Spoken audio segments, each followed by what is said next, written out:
গুৱাহাটীৰ লাচিত ঘাটত দৃষ্টিনন্দন আকাশ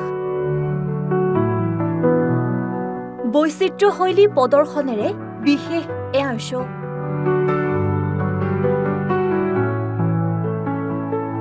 ভাৰতীয় বায়ুসেনা দিৱস উপলক্ষে বিশেষ কাৰ্যসূচী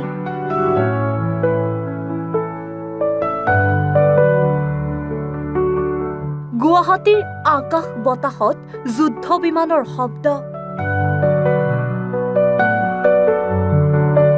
৭৫ যুদ্ধ বিমানৰ বিভিন্ন কলা কৌশল প্ৰদৰ্শন মায়াবিনী গীতেৰে জুবিনলৈ শ্ৰদ্ধা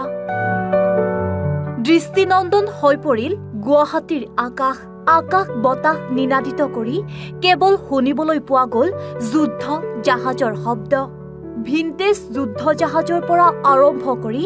অতি অত্যাধুনিক ৰাফেললৈকে মুঠ ৭৫ যুদ্ধ জাহাজে নিজৰ নিজৰ কৌশল প্ৰদৰ্শনেৰে গুৱাহাটীৰ আকাশত অনন্য পৰিৱেশৰ সৃষ্টি কৰে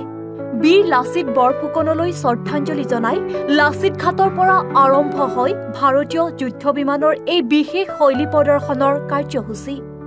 গুৱাহাটীৰ অগণিত লোক আজি ওলাই আহে এই বৰ্ণাঢ্য অনুষ্ঠান নিজ চকুৰে প্ৰত্যক্ষ কৰিবলৈ বায়ুসেনাৰ চমৎকাৰ প্ৰদৰ্শন প্ৰত্যক্ষ কৰি উৎফুল্লিত হৈ পৰে সকলো মূলতঃ ভাৰতীয় বায়ুসেনা দিৱস উপলক্ষে গুৱাহাটীৰ আকাশত প্ৰদৰ্শিত হয় এই বিশেষ কাৰ্যক্ৰম মায়াবিনী গীতেৰে বিশ্বশিল্পী জুবিন গাৰ্গলৈ জনোৱা হয় শ্ৰদ্ধা তেজসে প্ৰদৰ্শন কৰে লাচিত শীৰ্ষক এক বিশেষ শৈলী লাচিত ঘাটৰ আকাশ বতাহৰ এই অনন্য পৰিৱেশে সমবেত অগণন লোকক মন্ত্ৰমুগ্ধ কৰি তোলে বুঢ়ালুইতৰ ওপৰত চলা বায়ুসেনাৰ বিশেষ এয়াৰ শ্ব'ত